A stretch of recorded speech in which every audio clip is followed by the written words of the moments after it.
Next हमारा इसका topic है मॉड्यूल 4 में introduction to PCC and MCC panels. PCC क्या है, एमसीसी स्क्रीन देख रहे होगे तुम लोग, तो लिखा हुआ भी है। पीसीसी नॉर्मली हम लोग इसको कहते हैं पावर कंट्रोल सेंटर, या कई बार इसको हम लोग कहते हैं पावर कंट्रोल सर्किट भी, ठीक है। और एमसीसी मोटर कंट्रोल सेंटर और मोटर कंट्रोल सर्किट, अलग अलग जगह थोड़ा अलग अलग नोमेनक्लेचर मिलता है। ज्यादातर हम लोग इसको यही नाम कहते हैं, पावर कंट्रोल सेंटर और मोटर कंट्रोल सेंटर। नाम से क्या पता चल रहा है? पावर कंट्रोल सेंटर, नाम से क्या पता चल रहा है इसके? पावर को सेंट्रलाइज कंट्रोल करने का ये एक तरीका है, कह सकते हैं।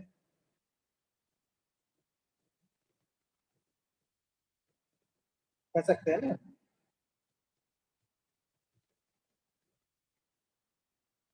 Power control centre that is used for distribution and control of various power sources, okay, which is used in industry। Industry में हम लोग जो यूज करते हैं पावर, उसको हम लोगों को डिस्ट्रीब्यूट करना है डिफरेंट सेक्शंस में, डिफरेंट एरियाज में, और उसको कंट्रोल भी करना है।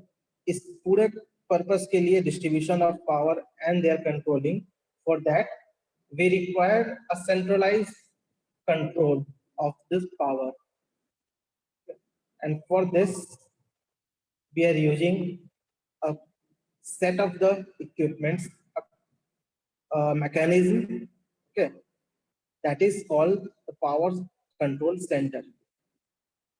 एक सेंटर है जहां से कि हम लोग पूरे पावर को डिस्ट्रीब्यूट कर रहे हैं डिफरेंट सेक्शंस में और उसको कंट्रोल कर रहे हैं। So normally power control center is installed near the power source। तो पावर सोर्स है उसके नियर बाई लोकेशन में हम लोग इसको नॉर्मली इंस्टॉल करते हैं। Hence the fault level is high, obviously fault level at the source end, okay, near the power source, that is high।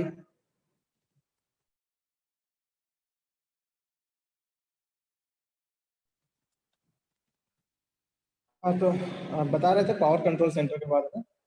So this is the heart of the control circuit। Obviously normally हम लोग simple language में कहे तो power को distribute करना है हमारा purpose to different sections, जहाँ की हम लोग मशीन्स को ऑपरेट कर सके, पावर सप्लाई दे सके, ठीक है। डिफरेंट मोटर्स है इंडस्ट्री में जो यूज हो रहे हैं, वो हम लोग पावर सप्लाई दे सके और उसको कंट्रोल भी कर सके।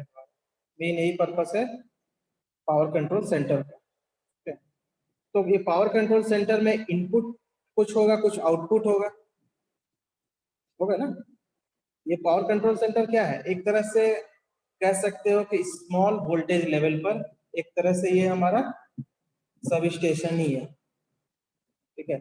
सब स्टेशन में जितने इक्विपमेंट्स यूज होते हैं वो सारे इक्विपमेंट यहाँ पर यूज नहीं होते, क्योंकि ये काफी लो वोल्टेज लेवल पर हम लोग इसको डील कर रहे हैं ना, ठीक है। इंटरनली ये डिस्ट्रीब्यूशन के लिए हम लोग यूज कर रहे हैं, लेकिन पर्पस हमारा वही है कि कुछ इनकमिंग आएंगे हमारे लाइंस, ठीक है, उसको हम लोग कुछ इक्विपमेंट के थ्रू, कुछ कंट्रोल इक्विपमेंट के थ्रू पास कराते हुए फिर उसको डिस्ट्रीब्यूट करेंगे आगे, ठीक है।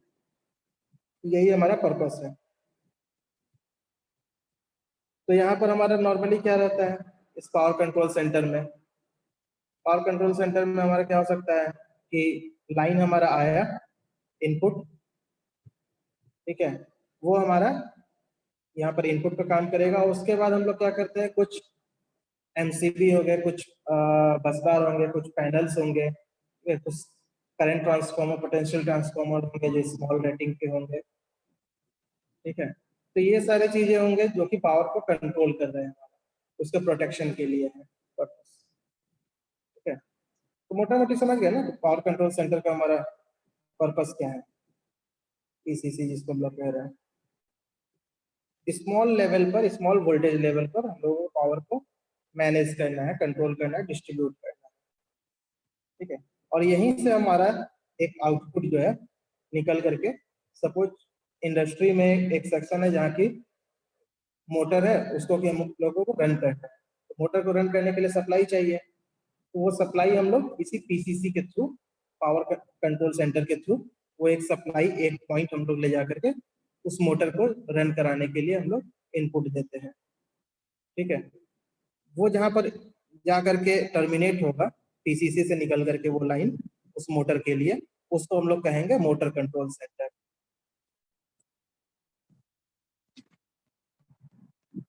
ओके, सो मोटर कंट्रोल सेंटर में क्या होता है हमारा, मोटर कंट्रोल सेंटर में इनपुट कहाँ से आया हमारा, इनपुट आ रहा है हमारा पावर कंट्रोल सेंटर से, पीसीसी। ठीक है, वहां से एक कनेक्शन हमारा इनपुट आ गया मोटर कंट्रोल सेंटर में, और यहाँ पर जो इनपुट आया, यहाँ से हम लोग क्या करेंगे, मोटर को जो ऑपरेट करना है उसको हम लोग सप्लाई देते हैं। सिंपल सा इसका पर्पस यही है मोटर कंट्रोल सेंटर का, to give supply to the motor so that it can run, and we can control the operation of the motor through this motor control center। Motor को control करने के लिए, उसके operation को, उसके operating को control करने के लिए, ठीक है, मोटर को कब स्टार्ट करना है, कब उसको बंद करना है, या उसके प्रोटेक्शन के लिए भी, कभी हाई वोल्टेज अगर हो गया या शॉर्ट सर्किट हो गया तो उसके प्रोटेक्शन के लिए भी मोटर हमारा डैमेज नहीं हो, तो प्रोटेक्शन कंट्रोल ये सारे चीजों के लिए सारा कुछ फंक्शन किया हुआ रहता है हमारा इस मोटर कंट्रोल सेंटर में। ठीक है, तो वन बाय वन हम लोग देखते हैं इसको थोड़ा डिटेल में, मोटर कंट्रोल सेंटर को, कि क्या क्या इसमें रहता है, क्या क्या कंपोनेंट्स होते हैं मोटर कंट्रोल सेंटर में। पर्पस तो क्लियर हो गया, मोटर कंट्रोल सेंटर का हमारा क्या पर्पस है। ठीक है,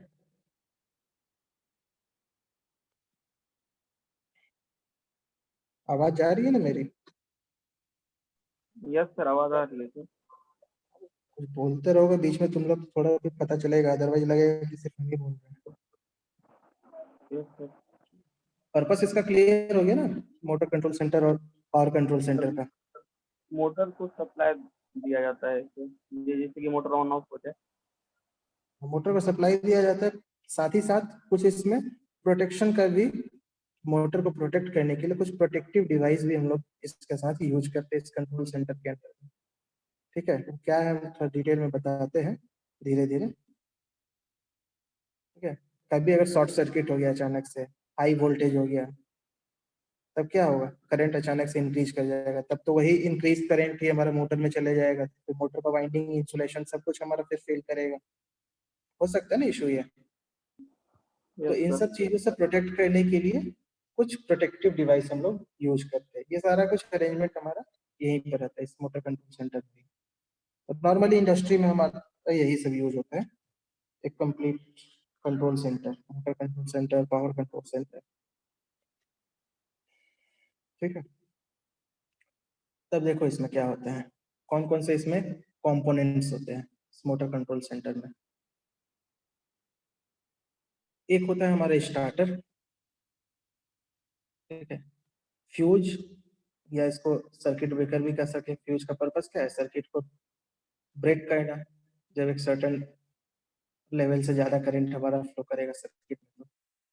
ठीक है, सर्किट ब्रेकर होगा कि वो ऑफ कर देगा, डिस्कनेक्ट कर देगा, लेकिन फिर बाद में कनेक्ट भी हो जाता है। लेकिन फ्यूज के साथ ऐसा नहीं है, एक बार फ्यूज अगर डिस्कनेक्ट कर दिया तो फिर उनको नया फ्यूज रिप्लेस करना पड़ेगा। थोड़ा सा बेसिक डिफरेंस यही है फ्यूज और सर्किट ब्रेकर में। तो किस वोल्टेज लेवल पर किस हम लोग ऑपरेट कर रहे हैं, ठीक है ना, वो उस पर डिपेंड करता है कि हम लोग किस तरह का अरेंजमेंट करते हैं वहाँ पर। उसके अलावा क्या होता है, push button. Push button basically क्या है, एक तरह से हमारा प्रेस करने के लिए है, कि मोटर को ऑन ऑफ करने के लिए है, और कुछ नहीं है। इंडिकेटर लाइट्स, मोटर ऑन है ऑफ है, कोई फॉल्ट है कि नहीं है, इस चीज को इंडिकेट करने के लिए इंडिकेटर लाइट्स है। इसके अलावा और क्या हम लोग यूज कर सकते हैं, अगर different types of the motor control centre की बात करें, अगर हाई वोल्टेज के मोटर को ऑपरेट करना है, कंट्रोल करना है, तो आप वेरिएबल फ्रिक्वेंसी ड्राइव्स का भी हम लोग यूज कर सकते हैं। प्रोग्रामेबल लॉजिक कंट्रोलर का भी यूज कर सकते हैं, कुछ मीटरिंग पर्पस के लिए हम लोग यूज कर सकते हैं। CTPT का भी, ठीक है। तो ये काफी हाई रेटिंग्स के जो मोटर होंगे वहां पर यूज करेंगे। नॉर्मली हम लोग यही सब यूज करते हैं, और इसके साथ थोड़ा बहुत हम लोग यूज करते हैं एक रिले का, ठीक है, थर्मल ओवरलोड रिले, उसका हम लोग यहाँ पर यूज करते हैं इन सभी इक्विपमेंट्स के साथ, ठीक है। उसका पर्पस हमारा है कि ओवरलोडिंग का अगर कंडीशन हो तो उससे प्रोटेक्ट करना मोटर को, ठीक है। ये सर्किट यहाँ पर हम दिखाया है, ठीक है, जस्ट इस चीज को समझने के लिए कि ये पूरा सिस्टम हमारा किस तरह से कनेक्टेड रहता है, ठीक है।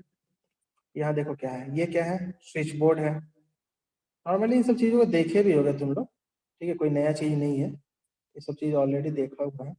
ये क्या है, 480 वोल्ट AC, ये हमारा आ रहा है फ्रॉम यूटिलिटी। यूटिलिटी कहने का मतलब हो गया किसी ट्रांसफॉर्मर से, डिस्ट्रीब्यूशन ट्रांसफॉर्मर से आ रहा होगा, ठीक है। 11 kV बाई 440 480 का जो भी हमारा ट्रांसफॉर्मर है, डिस्ट्रीब्यूशन ट्रांसफॉर्मर, वहां से 3 फेज सप्लाई हमारा यहाँ पर आया 480 वोल्ट, ठीक है। ये हमारा स्विच बोर्ड है, यहाँ पर आया, और यहाँ से फिर हमारा ये हम लोग 480 वोल्ट को हम लोग किसी एक पैनल में दे दिए, ठीक है। उस पैनल से हम लोग यहाँ पर क्या किया है, एक ट्रांसफॉर्मर के थ्रू इसको स्टेप डाउन किए 120 वोल्ट AC पर, और फिर एक दूसरा पैनल बोर्ड यूज किए, और वहां से 120 वोल्ट ये सिंगल फेज सप्लाई कह सकते हैं, ठीक है। उसको हम लोग फिर डिफरेंट अप्लायंसेस यूज करने के लिए वहां पर डिस्ट्रीब्यूट कर दिया। तो ये एक तरीका हो गया, ठीक है, वोल्टेज को डिस्ट्रीब्यूट कर दिए डिफरेंट वोल्टेज लेवल पर डिफरेंट ऑपरेटर्स को सप्लाई देने के लिए। या तो फिर इसी स्विच बोर्ड के थ्रू हम लोग क्या किए, ये 480 वोल्ट को डायरेक्ट हम लोग मोटर को रन करने के लिए दे दिए, ठीक है। 480 वोल्ट 3 फेज AC सप्लाई हम लोग इस मोटर को रन करने के लिए यहाँ पर दे दिए थ्रू मोटर कंट्रोल सेंटर, ठीक है। ये एक मोटर कंट्रोल सेंटर है, इसके थ्रू हम लोग यहाँ पे दे दिए। तो ये कह सकते हैं कि ये जो स्विच बोर्ड है बेसिकली ये हमारा PCC है, ठीक है। नाम यहाँ पे स्विच बोर्ड लिखा हुआ है, लेकिन इसको हम लोग कह सकते हैं कि यही हमारा PCC है, पावर कंट्रोल, ठीक है ना। पावर कंट्रोल सेंटर ये है, यहाँ की इनकमिंग हमारा आ रहा है ट्रांसफॉर्मर के थ्रू, डिस्ट्रीब्यूशन ट्रांसफॉर्मर से इस पावर कंट्रोल सेंटर के थ्रू एक फीडर हमारा निकला, एक सप्लाई लाइन जो कि मोटर कंट्रोल सेंटर में आया, और यहाँ से डिफरेंट मोटर्स के लिए, इंडस्ट्री में अगर 50 मोटर है तो 50 मोटर के लिए यहीं से हम लोग सप्लाई फिर डिस्ट्रीब्यूट कर रहे हैं। 2 मोटर को दिखाया गया है, इस तरह से 50-100 जितने भी मोटर होंगे सब कुछ यहीं से हम लोग डिस्ट्रीब्यूट करेंगे, ठीक है ना। हर एक मोटर के लिए अलग अलग सप्लाई हम लोग देंगे, ठीक है। तो यही हमारा मेन मोटर कंट्रोल सेंटर है, और ये PCC,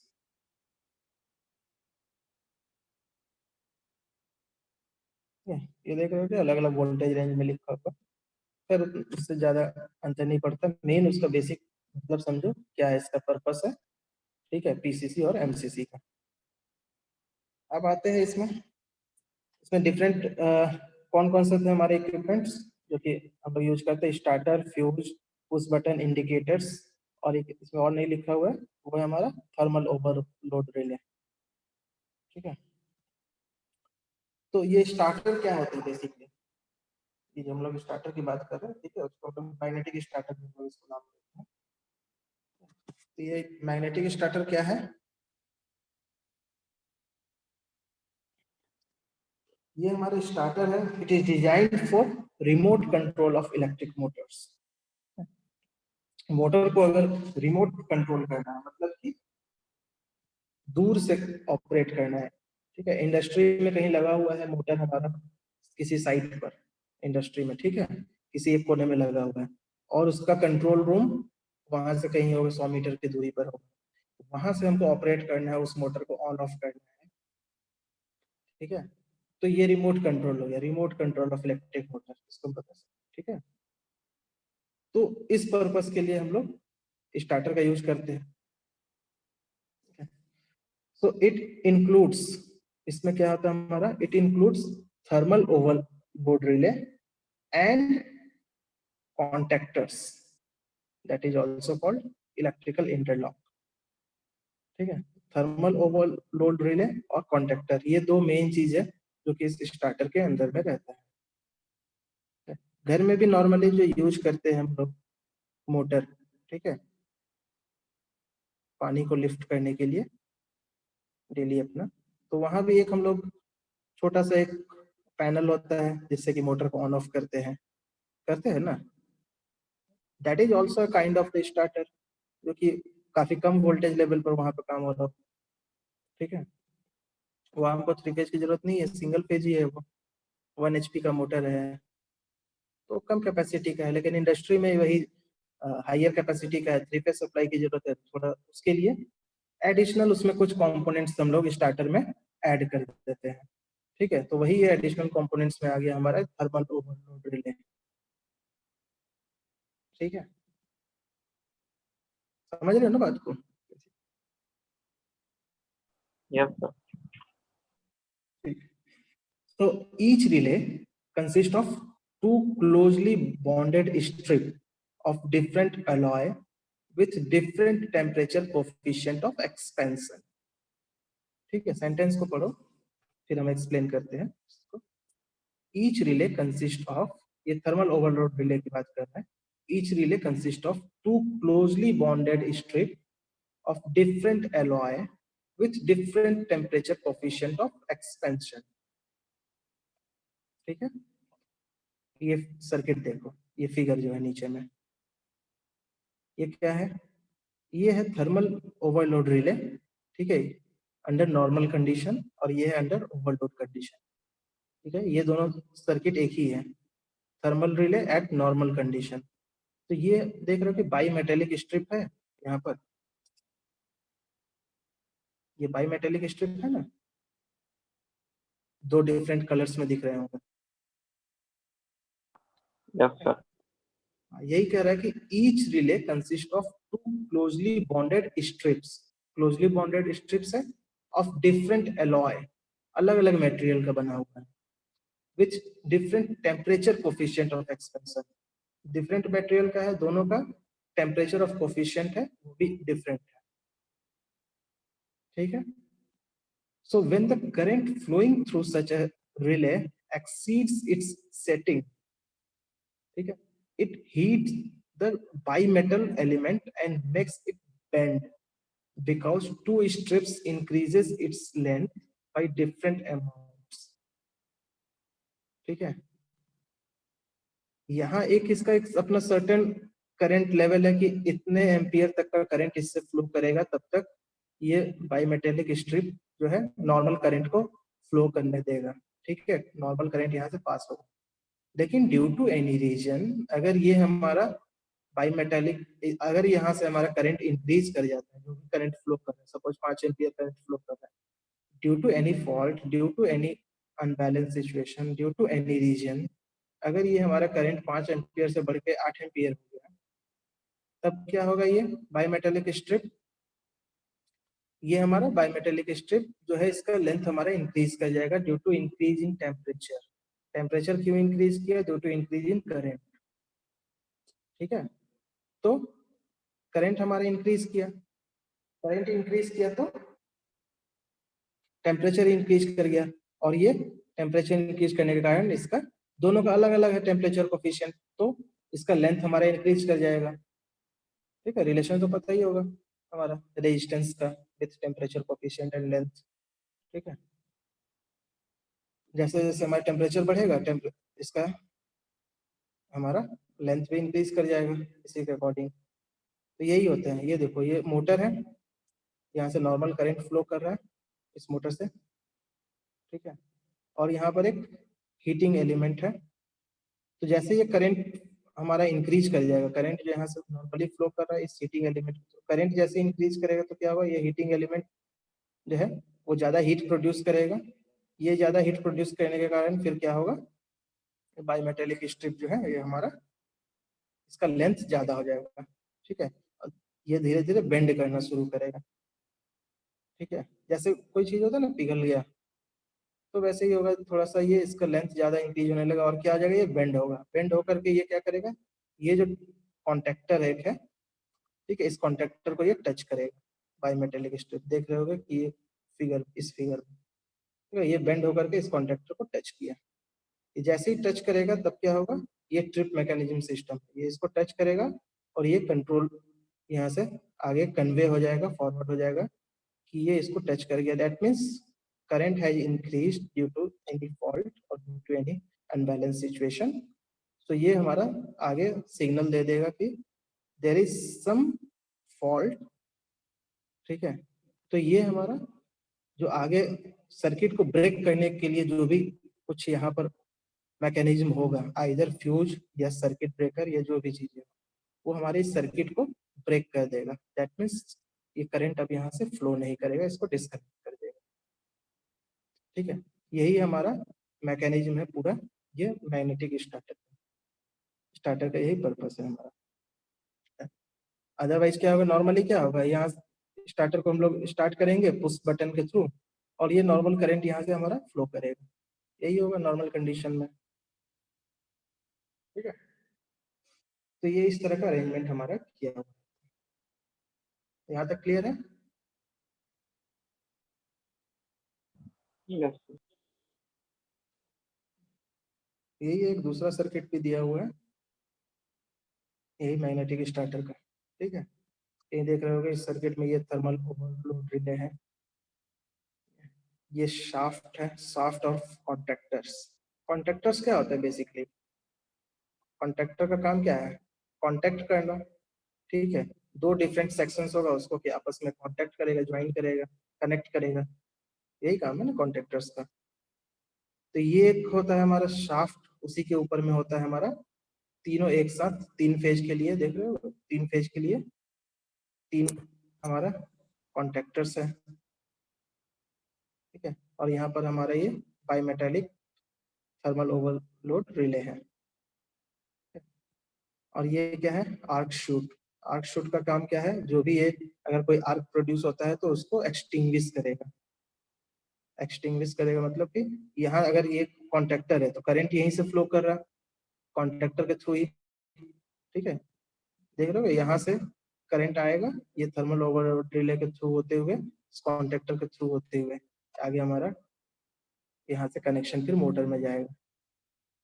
तो ये आर्क शूट क्या करेगा, अगर किसी कारण से यहाँ पर आर्क प्रोड्यूस होता है तो ये आर्क शूट में ये आर्क हमारा जाएगा और स्प्लिट हो जाएगा। स्प्लिट होगा तो क्या होगा, आर्क को अगर हम स्प्लिट कर देंगे किसी एक नैरो पाथ के थ्रू तो वो क्या होगा, उसका लेंथ इंक्रीज कर देंगे।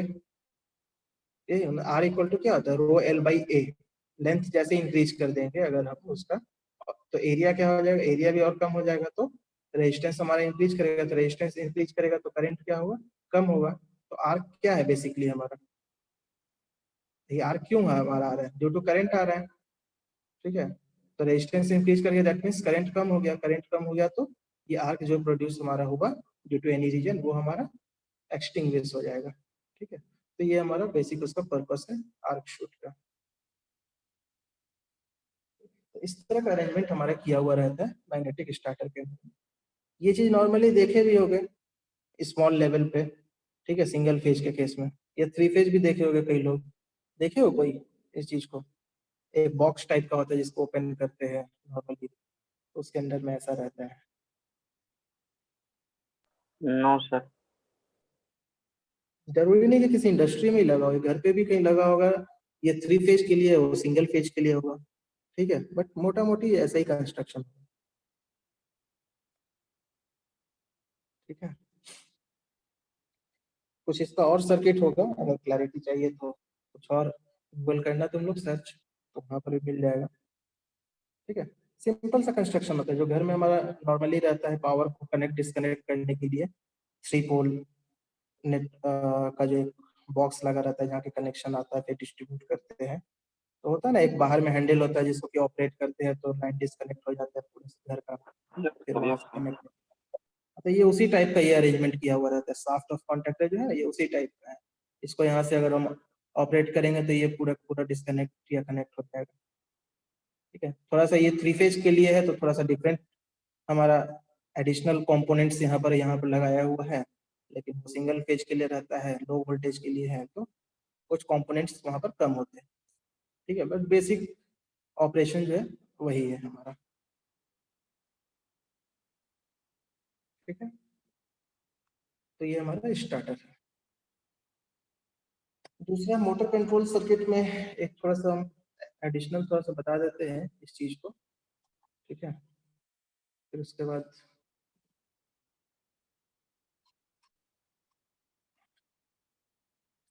नॉर्मली तुम पिछले क्लास में भी एक असाइनमेंट दिए थे इससे पहले, ठीक है, कि मोटर का डिफरेंट इंडक्शन मोटर का स्टार्टिंग मेथड्स क्या क्या है, ठीक है, तुम लोग किए भी होगे।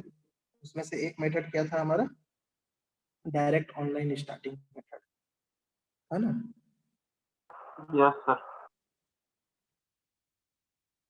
तो यही एक हम यहाँ पे एक सर्किट यहाँ पे सिर्फ शो किए हैं, थोड़ा सा एक्सप्लेन कर देते हैं। तो जान ही रहे होगे, इस चीज को पढ़े होगे, लेकिन थोड़ा सा मोटर कंट्रोल सर्किट को एक्सप्लेन करते हुए यहाँ पर थोड़ा सा बता देते हैं तुम लोगों को। ये एक सर्किट है डायरेक्ट ऑनलाइन स्टार्टिंग मेथड के लिए, ठीक है। इंडक्शन मोटर है, 3 फेज इंडक्शन मोटर, उसके वहां पर हम लोग इम्प्लीमेंट किए डायरेक्ट ऑनलाइन। दैट मीन्स ये जो 3 फेज 4 वायर सिस्टम है हमारा, ठीक है, वहां से डायरेक्ट कनेक्ट कर दिए तीनों फेज को। डायरेक्ट ऑनलाइन में यही करते हैं, थ्रू फ्यूज, और उसके बाद यहाँ स्विच लगा हुआ है, फिर पावर कॉन्टेक्टर्स है, और ये ओवरलोड रिले है, ठीक है। ये हमारा पूरा का पूरा पावर सर्किट इसको हम लोग कह सकते हैं। ये एक सेक्शन, ये पावर सर्किट सेक्शन हो गया। और ये जो दूसरा सेक्शन है ये हमारा कंट्रोल सेक्शन है। ये दूसरा यही चीज यहाँ पर दिखाया हुआ अलग से, कंट्रोल सेक्शन ये, ठीक है। ये कंट्रोल सर्किट, और ये इंक्लूडिंग कंट्रोल सर्किट, ये पूरा का पूरा ये हमारा पावर सर्किट हो गया। 3 phase induction motor direct online starting, ठीक है। ये कंट्रोल सर्किट में क्या है, अगर इसको थोड़ा सा समझ लो, ठीक है, ये कैसे ऑपरेट करता है। कि ये कंट्रोल सर्किट ऑपरेट करेगा, ये तो सिंपल है। फिर पावर सर्किट, फ्यूज लगा हुआ है, स्विच है, पावर कॉन्टेक्टर से ओवरलोड रिले है, ठीक है, सब सीक्वेंस में है। पहले कंट्रोल सर्किट को देखो क्या होता है। ये लाइन है हमारा, ठीक है, बी फेज, और ये न्यूट्रल है, ठीक है, इसी के बीच में कनेक्टेड है, ठीक है ना। यहाँ पर जो हमारा है बी फेज और न्यूट्रल यहाँ पर कनेक्ट किया हुआ है। इनिशियली क्या है, यहाँ पर स्टार्टिंग में एक फ्यूज है, ठीक है।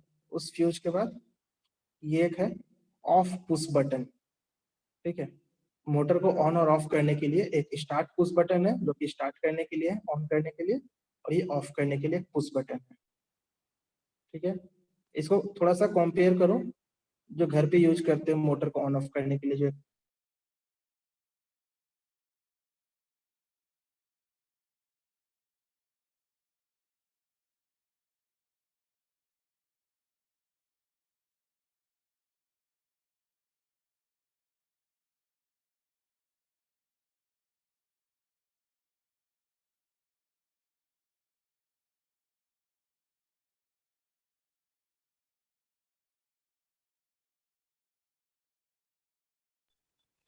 सर आवाज नहीं आ रहा आपका।